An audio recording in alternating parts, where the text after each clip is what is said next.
Hello everyone, আজ বানালাম শসা দিয়ে ইলিশ মাছের ঝোল। প্রথমে মাছটা ফ্রাই মানে হাফ ফ্রাই তেলে দিয়েই একটু উঠিয়ে নিয়েছি, কেননা বেশি কাঁচা মাছ আমার ভালো লাগে না, তার জন্য। না ভাজলেও পারেন, আমি অল্প ভেজে নিলাম। নিয়ে কড়াইতে দিয়ে দিলাম কালো জিরা, দিয়ে দিয়েছি কাঁচা লঙ্কা।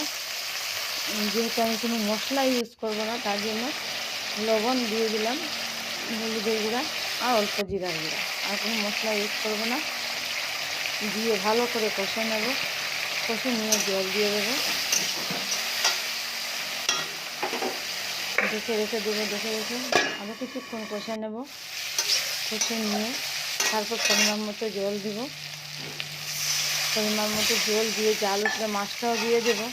মাছ দিয়ে পরিমাণ মতো ঝোল রেখে নামিয়ে নিলেই রেসিপিটা রেডি হয়ে যায়। অনেক ভালো লাগে, বানিয়ে দেখতে পারেন।